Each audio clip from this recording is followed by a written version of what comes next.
Ladies and gentlemen, truly a distinct honor, a pleasure to be sitting amongst someone that I truly admire, that I look up to, someone who is, I consider a freedom fighter, someone on the front lines and has been living that life and standing firm in it in such a sincere and authentic way. She's a voice of this generation for so many, specifically our queens, the co-founder of Until Freedom, and someone that is one of my heroes in this, and such a powerful voice, Tamika Mallory. How you doing? It's good to be with you, my dear brother. Now, we talked. I was in LA. We was via Zoom. I said, yo, tell me where to pull up, and I'm pulling up. I'm here. You are here. I'm here. I'm ready with the handcuffs. What we got to do? We got to go to this Don't Attorney be General's Don't house. be so eager to get arrested. It ain't that cool. I mean, trust. I've spent them weekends in the county. I get it. It's not so cool. But you've never been in Louisville in jail. I could imagine. Oh, it's very different. Really? It's a very different experience. Yeah. So how many times have I've you been in jail in a lot of cities. Right. Yeah, but this one was different. Yeah. And did they? Obviously, let's break that down, because we're going to jump into it. We're going to unpack this whole reason that we are in Louisville, Kentucky, for Breonna Taylor's justice. And, you know, we spent most of today. I just got here, but the energy is different in that sense, to where, one, being the strong voice that you are, you've planted yourself here and saying you're not moving until justice is served. Yeah. And people are rallying with you, but it's not an easy fight. And, you know, I've talked to, you know, Attorney Crump and many others on why the infrastructure is the way that it is, and clearly it's not in our favor. But you ready to show the system that you're not playing. And I feel like not just with Breonna Taylor, but so many other movements where we've crossed paths, you've always had that energy, and you've been in activism since your youth.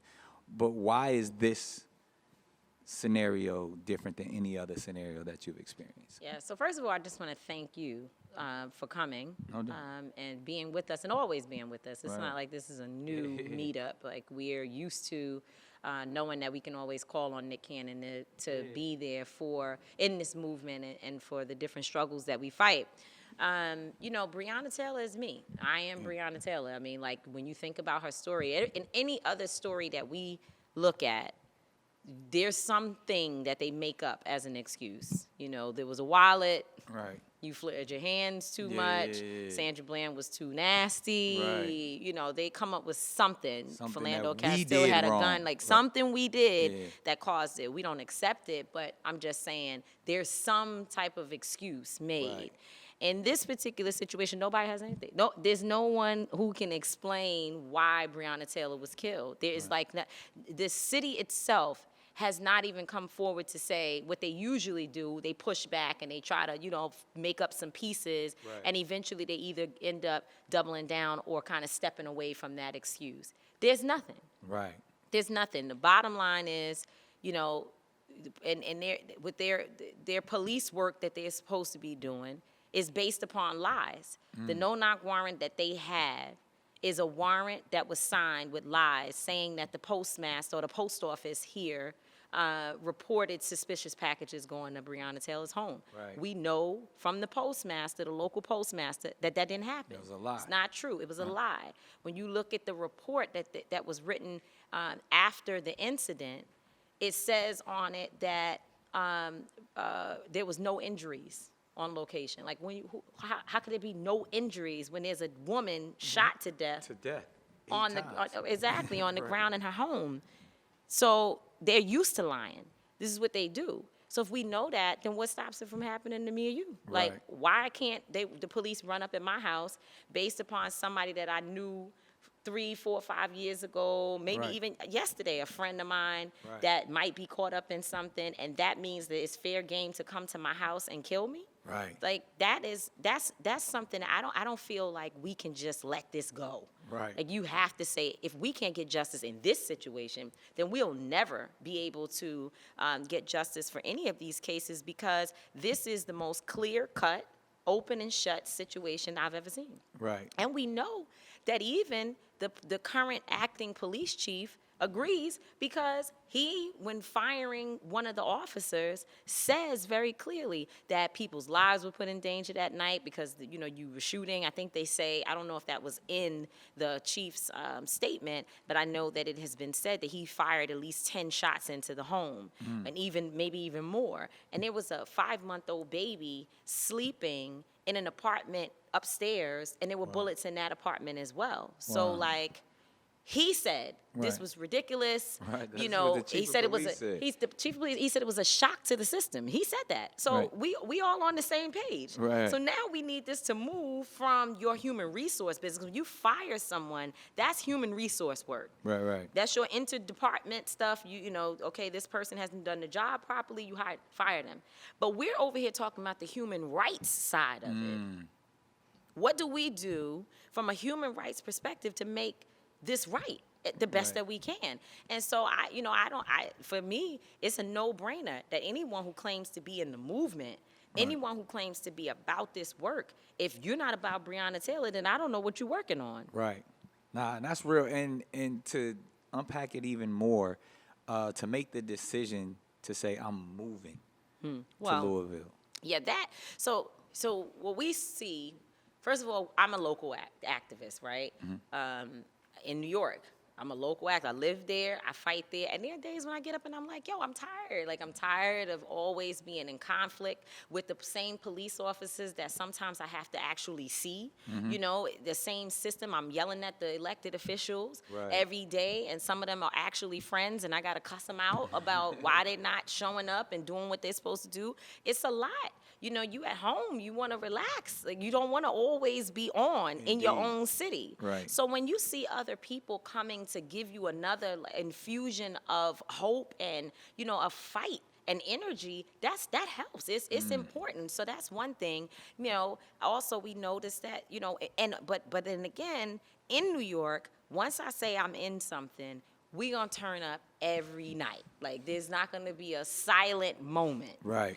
And Facts. you know, there's just not. You know this. You've been out there with us. Yeah. And you know, everybody. We Common, we Russell, we all march together, you know. So we gonna turn up for real. And what happens with Louisville is I feel like we came and we've done some really impactful things. We had the big rally in Frankfurt that Jada Pinkett and her family came to, and Rhapsody and Common and Trader Truth. I mean, you name them. It was bunch a of people. good moment. Exactly, a great moment. And then we leave, and the work is still happening here. The people here are still organizing. They still in the streets. They've been in the streets for over 75 days. So it's not like just because we leave, it dies down. But the cameras are not necessarily on what's happening as much as it should be. After you have thousands of people show up at a protest, then the next few days, the media needs to be on the continued movement. Indeed. Then 87 of us got arrested, and again, we feel like, you know, the attention needs to stay here, and the streets have to be hot. So when we go home, it's difficult to organize on the cell phone. This I try to tell people all the time. This whole new thing where our activism is online, that ain't moving the needle. Right. You got to have online to make people aware, but then there has to be boots on the ground to actually make change. Indeed. And so you hear, and, so we're here. and you focus. Now let's talk about that, because that made news. I feel like it should have made more news, but you did get arrested. It was 87 people that got arrested here. When protesting, and you know, there's demonstrations all over the country. Now, was that in the same vein as like the civil rights movement in the 60s, where you were purposely arrested? Certainly. And then if one wants to peacefully do that, how do they go about that? What was the charges? Why were you arrested? And then what did that serve in seeking justice for Breonna? It's loaded with your question. So also we are trying to, and you'll catch me saying peaceful protests at times too, and then I catch myself, and we're trying to shift that narrative. It's not a peaceful protest. is a nonviolent protest. It's not a peaceful protest, because you can't say no justice, no peace, and then say, but we peacefully protesting. There is no peace in it. And the purpose of what we're doing is to disrupt peace. Disrupt peace. Disrupt people, disrupt Daniel Cameron, who thinks that him and his new wife are going to be, living in a little home with a white picket fence and everything. Stand up to it. Nah, we going to your crib. Like, you can't sleep. Like, in the hood, if you hurt somebody's loved one, people are not going to just be like, oh, okay well, with no. that. It has to be intervention. Either the system needs to come and arrest the individual that did the thing that hurt your family member, and so you can feel that it's, there's justice being served, or there's going to be street justice. Something is going to happen, and you just can't rest living right there while my sister is dead or my family member. So that's the situation here. We coming to your crib to tell you, please help us, like, do something. Has to happen. So, we went to Daniel. So we decided that we were going to do the protest here, and we didn't tell anybody where it was going to be. So no one knew, literally, until we got to the spot. There was only probably 5 of us that knew, and 4 of us are co-founders of the organization that came up with the idea. So there was like one other person, probably like Brother Hassan, that actually knew what we were gonna do. And so we got folks together. We went to Daniel Cameron's home, and we sat on the lawn. And sang "We Shall Overcome." How about that? Like, we were literally singing freedom songs on the lawn, and we were arrested. Some people, like Kenny Stills and Corday, they were in there for 20 hours or more. Wow. Like, they kept people for a very long time, trying to intimidate people. And intimidate them in a way to say, don't protest, or just... Well, it's a part of a larger thing, because even right now, the new rules are you can't protest on the side. I mean, you can't protest in the street. You've got to walk on the sidewalk. That makes so no it's sense. And all of it is, it's all an intimidation factor. And then, Kentucky Derby is coming, and people have been threatening to protest, or promising to protest, and they're getting ready for that. So they need to start trying to fizzle out. Get the streets cleaned up, get these people in their homes, and just cancel the Kentucky Derby until they just can't do that though. I mean, and even in the middle of COVID, like, what are we talking about, right? Like, aren't we so concerned about COVID? Yeah, now they concerned about that bag. Yeah, exactly, hundreds of millions of dollars into the city. So, we got arrested, and they charged us with a felony. And the felony that they charged us with, it was 3 charges, a felony and 2 other charges that were not felonies. The felony they charged us with, they used for domestic violence issues. Wow. It is called intimidating a participant in a legal proceeding. And so, when you hear that, like, if you are a person who has a domestic violence case and someone either threatens you or threatens the person who witnessed it happening, like, that is what it looks like to intimidate a person who is a participant in a legal proceeding. Why are we being charged with that for sitting on the man's lawn singing "We Shall Overcome"? Right. Like, crazy. But God is so good. Absolutely. So good, so good, so good. Lee Merritt, Attorney Lee Merritt, when he hears the charge, he's here with us. He was a part of the legal observers and the legal team on the ground, along with Attorney Lanita Baker. And he says, well, wasn't it just a few weeks ago? He said, I think I remember a video of the white supremacists on the governor's lawn. Right. So we go, like the the meme of the frog when the frog is all like Google looking it up. So we looking it up, like, what happened? The white folk hung an effigy of the governor from the tree on his lawn. Wow. His face attached to a dummy body. They lynched it. Okay, they literally did a lynching on his lawn. On his lawn. Not only did they not receive a felony, they weren't even arrested. Wow. They weren't even arrested. So we just went on and put that right up on the, upload, And we said, so how do we get a felony? And next thing you know, 2-3 days later, they said, in the spirit of togetherness, we coming together, we thought about it, and, we stand by the charge. However, that's not what we're trying to model, right? So they dropped the felony on us. No, you dropped it because you didn't get them white folks the same type of charge. You didn't even lock them up, and they were lynching people, and we were singing "We Shall Overcome." That's so crazy. Wow. And for me, it's like, yo, y'all just give it to us. Like, we be trying to think, damn, what we gonna do next? So we could continue to bring awareness to this issue. Like, you got arrested, that's already the height of it. It's like nowhere to go from there. Like, what are we gonna do? And then you charge us with a felony, and we like, good, tee it up. Let's tell everybody and that. And the fact that they could just throw felonies around like that. Like, what are we talking about? Like, come on. So, and people in the 87 who were in jail for, too long, people were frustrated. Like some people, people were stressed. It wasn't a good feeling. Right.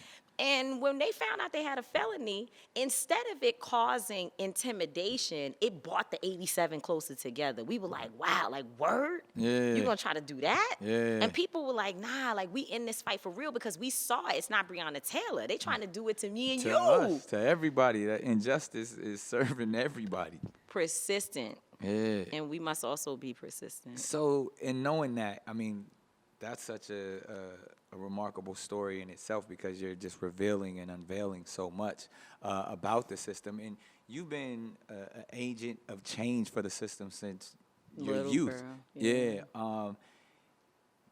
Honestly, everybody doesn't have the diligence and the resilience that you have, and that's probably why you are in a leadership position. But what is the message to the people who want to be involved but can't be a soldier on the front line, but like are watching or listening to this podcast to know, like, we with you, we rocking with Until Freedom, but everybody can't be Tamika Mallory. And that's okay, because Tamika Mallory is not Tamika Mallory all the time. Tamika Mallory is made up of many different individuals who are all playing a role in this moment. Like, the night before I spoke in Minneapolis, where my speech went viral, I was on the phone the night before, pissed off, just cussing out Reverend Mark Thompson, who's my good friend and advisor, about how I felt. And then the next morning, I just got up and repeated the stuff that everything was in everything I said last night. So that wasn't a planned speech. It wasn't a planned speech at all. I just was pissed. I was an angry black woman. I was enraged, and everybody I knew was enraged, know. And I just went and said, but again, being able to play out with Reverend Thompson, who's a historian, and being able to talk to my son about how the streets are going to receive my message, being able to speak to Linda about what is politically aligned with our messaging, being able to get the legal advice from attorney Angelo Pinto. And there's so many others. Like Marion Barry's wife, Cora Masters Berry, is one of my deepest, closest friends and advisors, mentors. And there's so many other people. I'll get in trouble if I continue to name them. All of those individuals make up what it is, and not everybody is on the front line.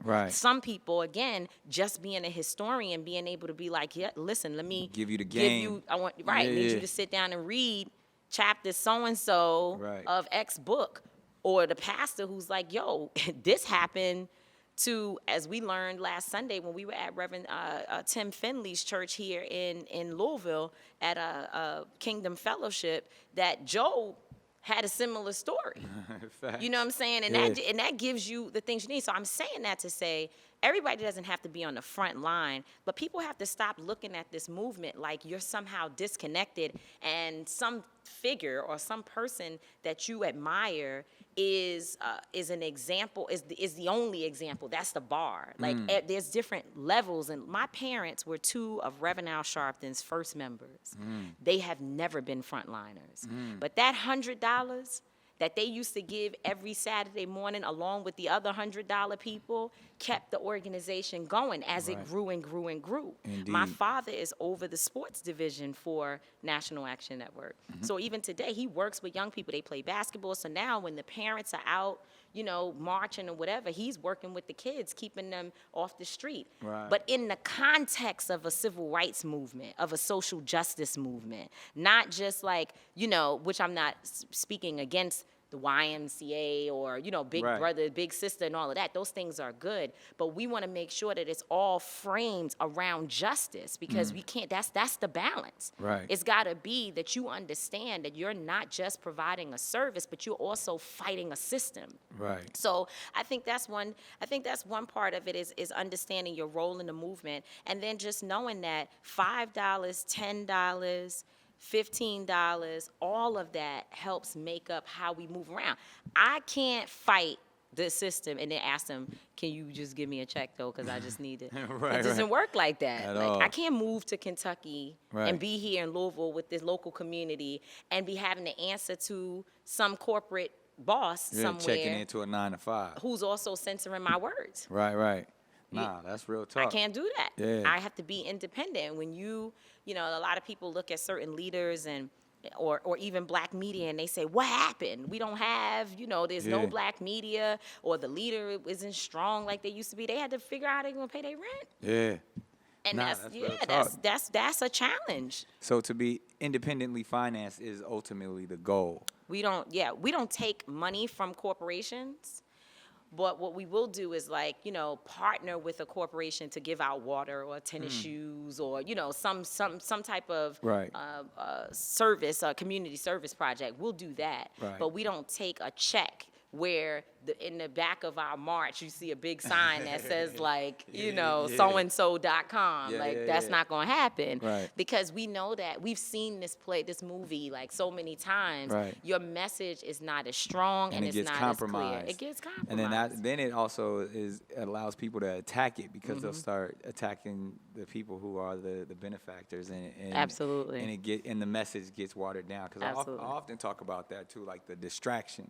It's a lot of distractions, and I feel like the enemy will use the distractions to discredit, and even at times take you off message. Absolutely. Do you find yourself often speaking to things that really you wish you didn't have to, because they don't hold value or they don't serve the purpose in getting justice for Breonna Taylor? Because I even feel like now, that's become the hashtag, Yeah. and then people are misusing the hashtag, and then you got to check that energy, and then you got to talk about, I had a whole thing that just recently happened where some dude was on the internet, supposed to be a producer. Yo, I was in the midst of my fire, yo, hold up. We can't, Right, what's happening I know I'm here? going through my shit, but that can't happen. Right, Just for exactly. so many reasons. Yeah, I mean, so many reasons. Yeah. And, some people were like, oh, protect Tamika at all costs. And I'm like, well, I appreciate that. And I appreciate the fact that my brothers were like, we're not even going to, it's just not going to happen. Yeah.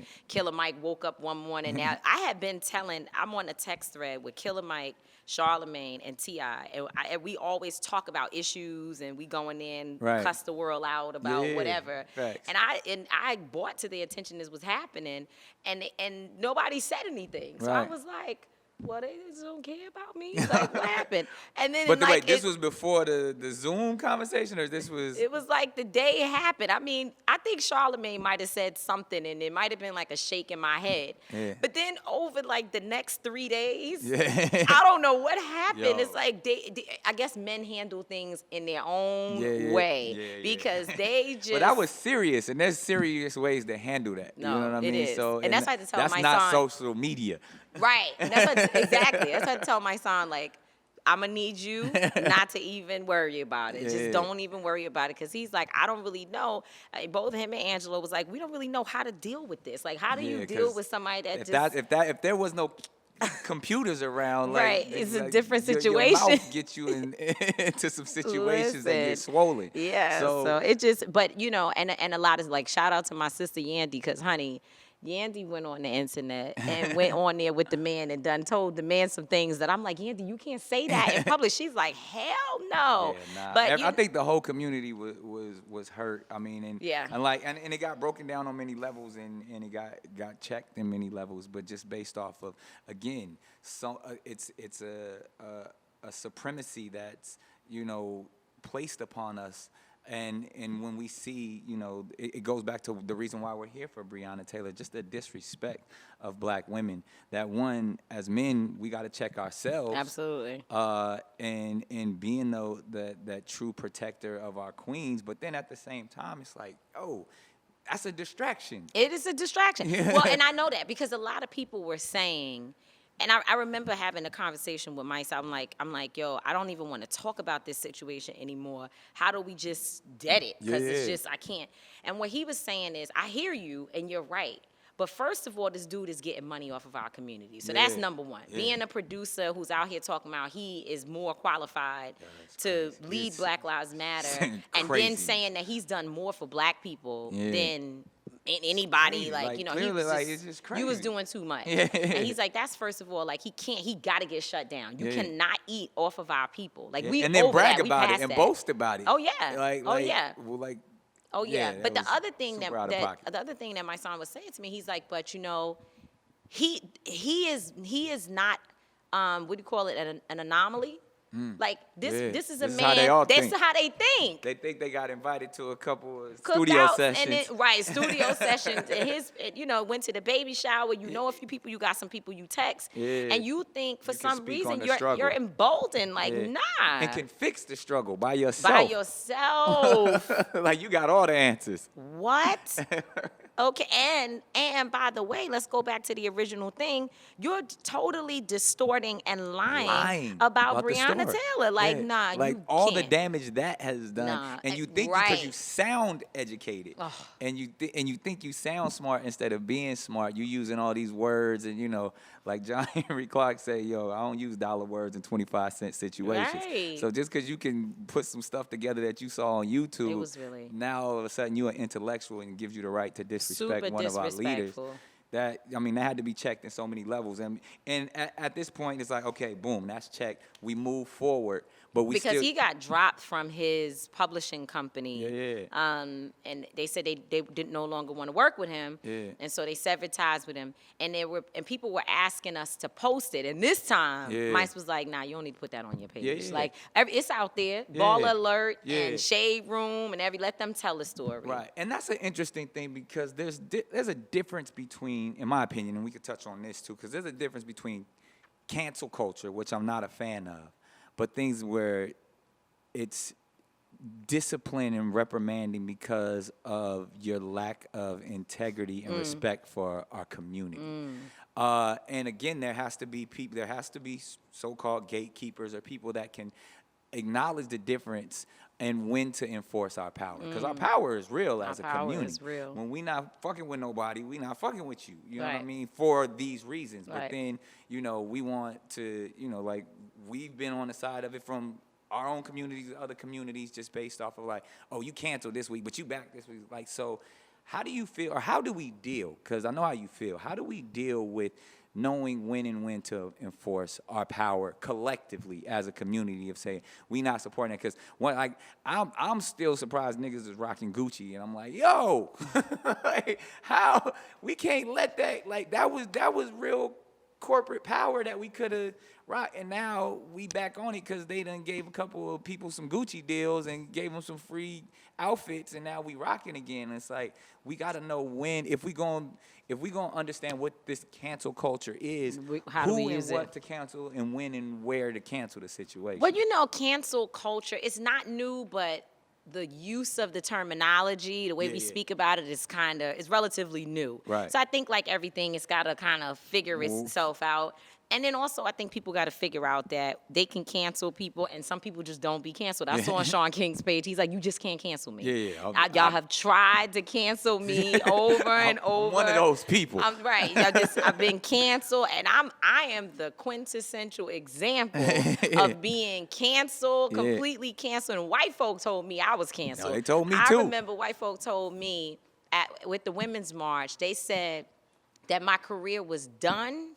Completely done, that I would never make any more money, and that I was a disgraced leader. Wow. And it's crazy to be able to say, like, today, we just kept doing the work. Yeah. You know what I'm saying? Staying focused. If you keep doing the work, keep getting up. And I think one of the things that I learned as a younger activist and in my, Nan years, was always tell your story. Reverend Sharp used to tell us that all the time.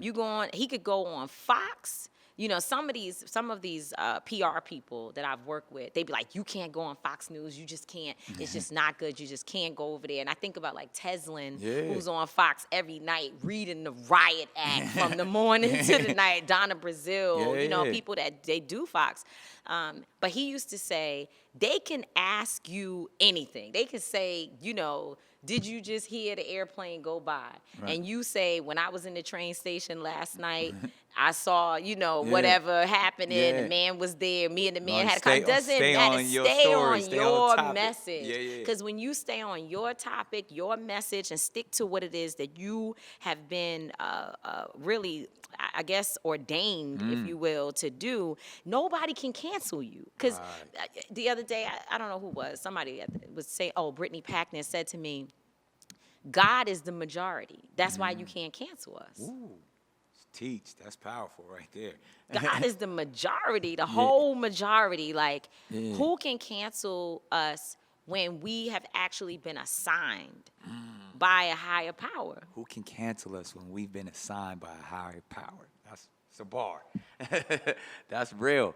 So knowing that, there's certain individuals who just are going to stay on message. They're going to stand firm in it regardless what the noise is out there. They're not going to be distracted. We all get distracted. But that's what I was going to say. We all get distracted. The collective. Because I was distracted as hell over WAP, Doc. I'm like, there's a song out. I was online. I was talking about it. People was getting mad. They were like, could you stop it? Why are you talking about that? Because I know for sure that WAP is the highest commodity. Like, that's it. That's the top of the line. Right. And we can talk about it because we have it. That's why. Because we as women should have the right to say. People was like, this is a distraction. I'm like, all right, maybe it is a little but I get to be distracted. Yeah, we can have all kind of conversations. Yeah, we're multi-dimensional, multifaceted individuals. And so that actually brings me to the next point, because as much as we are in control of our culture and control of the narrative, how do you differentiate between, you planted boots on the ground here in Louisville, and as we know, some bullshit gonna go down tomorrow in another city. There's some disrespect from law enforcement as we speak right now. Elijah McClain needs our support right now, man. Right. That young brother, Yeah. So how do you, as the leader, as somebody, when Tamika moves, the movement moves, how do you say, all right, we still here, but we got to go here. I got to put my energy here. That's why I don't believe in I am an Ella Baker student in terms of how I think movements should be. There should not be one singular person that we are following. I think that charismatic leader that was necessary during the time that we actually had that. And what we know is that Dr. King wasn't a leader all to himself. Yeah. Jesse Jackson, Reverend Jackson, was not a leader all to himself. Reverend Al Sharpton is not a leader all to himself, right? It's a collective. There are many, it's a collective, but even more than that, even deeper than that, there are individuals with extreme leadership skills that are actually helping that person to be there. When you think about Dr. King and I actually have heard in the background Mahalia Jackson's voice when Dr. King is speaking at the March on Washington, and his speech is okay, and the crowd is up, but he wasn't hitting it like how they know he could. And Mahalia yells out, "Tell him about the dream, Martin." That wasn't the first time that he said that I have a dream component of the speech. Yeah, I was just talking about that. Like, as he's like, he had bars. He's like, okay, I'm gonna bring this one right now. Say exactly. That's what preachers do, right? And so he had said that before. Yeah. But Mahalia starts yelling at him, tell him about the dream from the sideline, and then he hits a high note. That was leadership right there. She knew what needed to be done in that moment. Strong black queen who knows how to lead a congregation and an audience. So when you say, well, how do we know? Well, we were moved. Attorney Benjamin Crump called us and said, Breonna Taylor, this is a serious situation. He said, Tamika, this is serious. You need to, focus on this. And I said, absolutely. We rallied up the troops. We got here. What we know is that there are incredible leaders in Atlanta dealing with Rayshard Brooks. Since we've been here, our sister Leslie Redmond, who's over the NAACP of Minneapolis, she's been with us in Louisville, living with us, but she had to make a move and come back.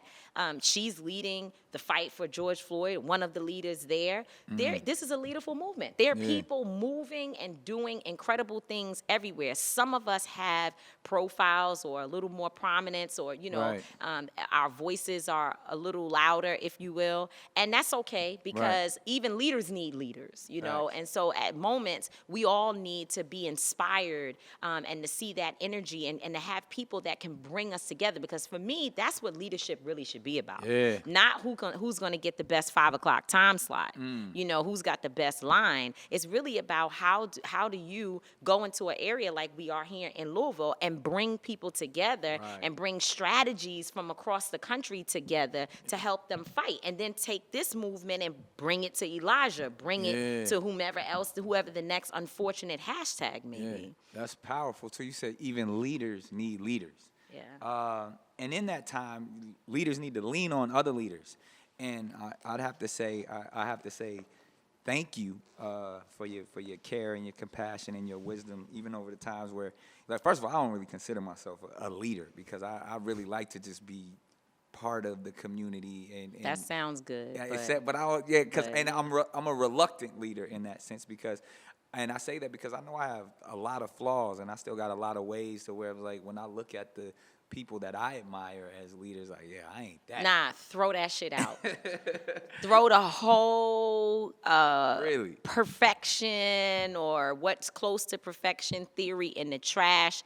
There is no such thing as a leader who is anything even close to being perfect. And I think, I feel like somebody did a disservice to us somewhere. Maybe it was the media. We were debating about this in the house the other night. I don't know if it was the media that did it, or if it was white supremacy that did it, a little bit of a gumbo of all of it. If it was just people fronting that did it. But this idea of people making you feel like, or not allowing you to see that there are failures, there are bad moments, and there's things like the fact that I'm over here talking about WAP, and people don't expect that from me. But that's who I am. And someone wrote on my Instagram page while they were telling me I was a fake leader, and I mean, of course, most people were like, "Girl, live your life. Like, do what you do, sing what you want to sing, be down with whatever you want to be down with." But you get your super holy, never did anything wrong. They don't even have a nothing, just never, no ticket, always park in the right place. They go to church. They go to church Sunday, Wednesday, the Friday night service. They doing it all perfectly. And they were in my comments, and this one guy was like, you're not separate from your leadership. Like, you have to understand that we hold you to a high regard, and you supposed to live a certain, whatever highest class of civilization. I said, yo, homie, y'all not gonna kill me fronting and acting like I'm someone I'm not. I'm not doing that. I'm not going to be miserable. I'm not going to be miserable, locked up in the room, scared for you to know. I'm just not. Now, I'm not going to go put my private parts on the internet. Like, we know there's degrees to transparency. But that's just based off of who you are. Right. But I have to, I think a part of my story is the failures, the things that I don't do and say properly, the moments that I'm hurt, the moments when I'm laughing, the fact that I love hip hop, that I love popular culture, that I'm cool with Cardi, I talk to Cardi, that I can be in the streets and the suites, I can do all those things, and I think that is what actually gives people entry points into the movement. That's how they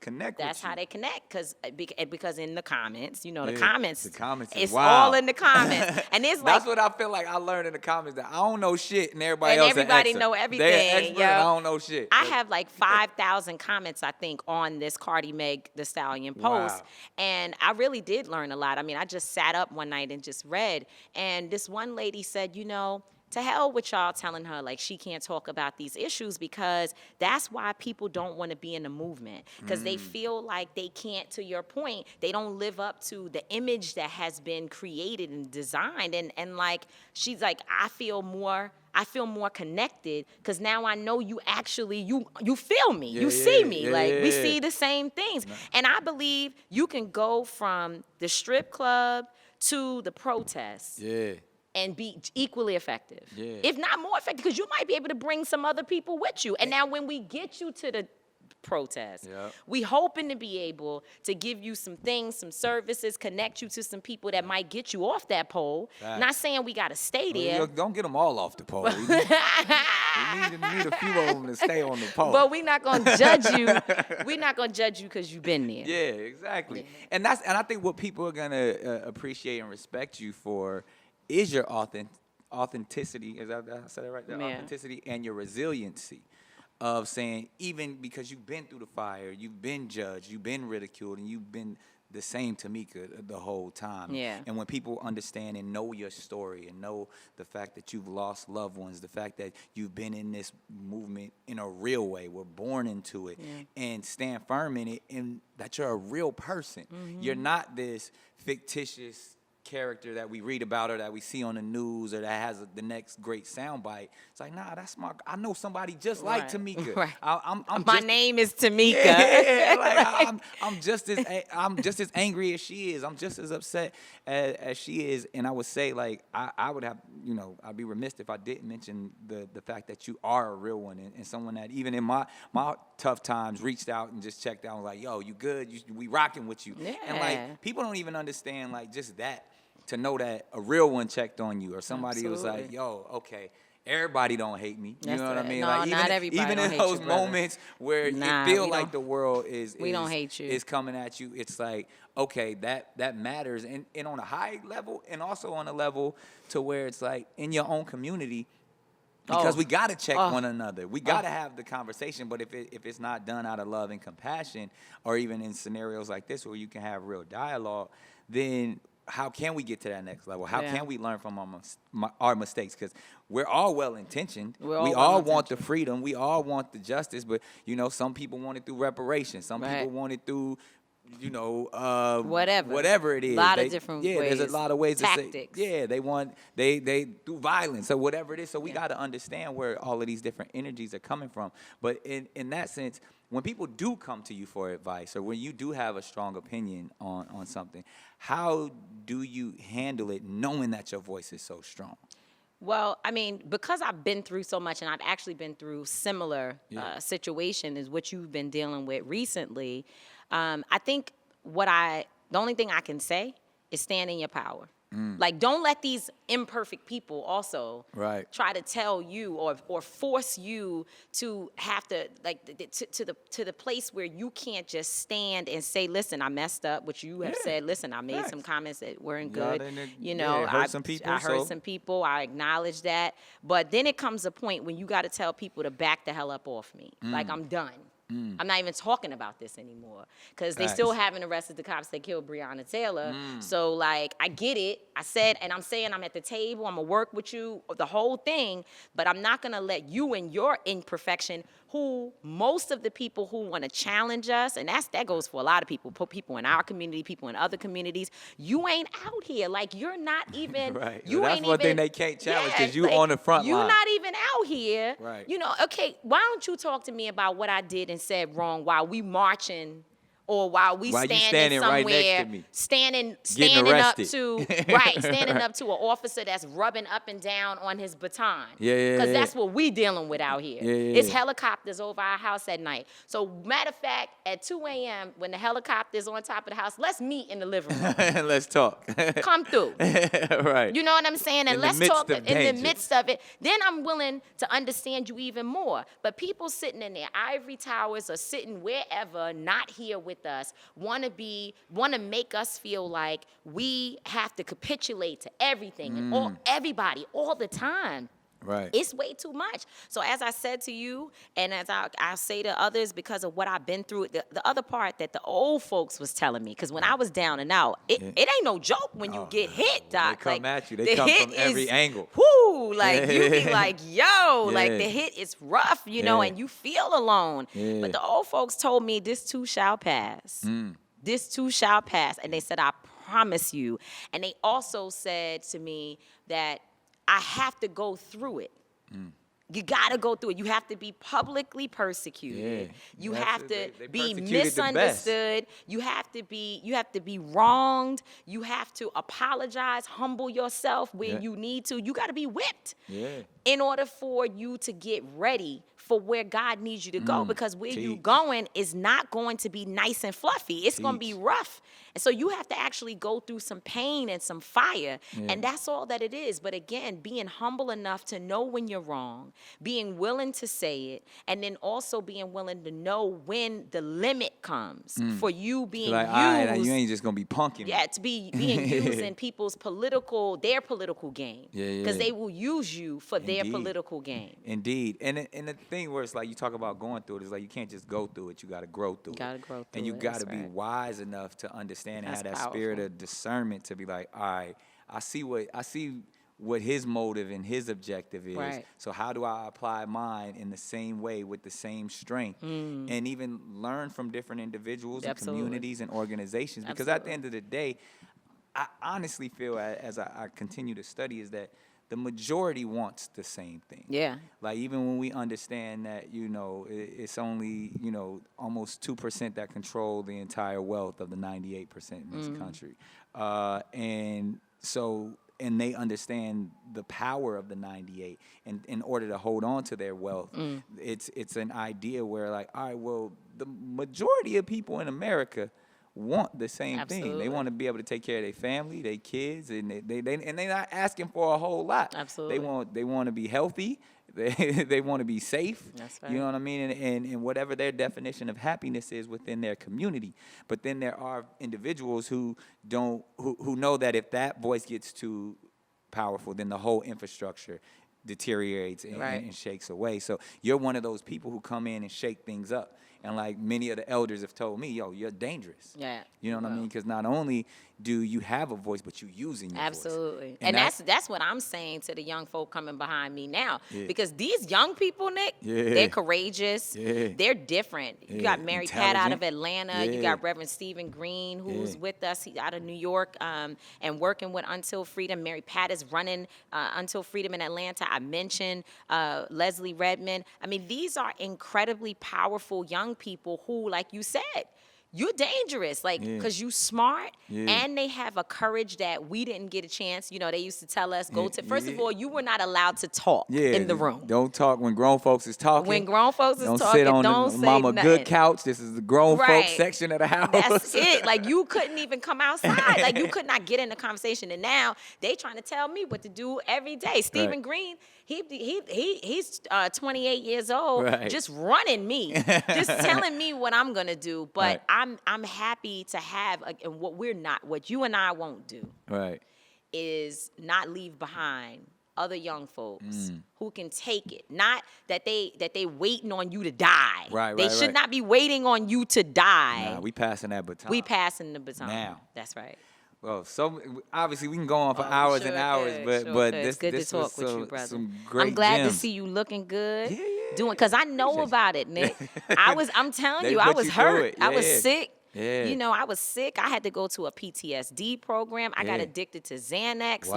Like, it was a real serious situation. And I kind of studied it a little bit when going through my own situation, what they put you through, and I was just like, man, this is disrespectful. And even to that point now, I got to be a leader and a change agent in that fight as well, because there becomes a time as a community and as Black people where if our voice is all that we have, and you take that away from us, what is that really saying about you? Right. You know what I mean? And because again, they say they want people to be free to speak, and we all together. What happened when it came to me? Yeah. So there's a lot of difficult conversations that need to be had and are being had at the moment. But it is about that process of atonement. Absolutely. And in atonement, everybody has to step up and repent for their sins. Absolutely. And if we're going to continue to get truth and reconciliation, what should be in the middle of that truth and reconciliation is that speaking truth to power. Absolutely. And we should never be afraid to do that, even though for years we have been told that we're not allowed to do Absolutely. that. So it's a long conversation, and It is. we're gonna It's a deep. That's a part two. Yeah, that's definitely part a part 3. two. Because Yeah. the first part 1, I went viral talking to you. They told me I was looking cute for you one day. Ain't I was nothing like, wrong with ain't that. nothing wrong with that. I'm not mad. You know, I had my makeup done. They were like, ow. I'm like, actually, I was going to interview the freshman class for XXL. Right. But if you want to put it with my brother Nick, We'll it's take all it. good. I'll take This it. is family. This is all love, and I appreciate your care and compassion, and I appreciate your leadership and your authenticity in the community. And we rocking with you. Thank you, brother. I love you so much. Love you back. Thanks. Candace class. Let's do it.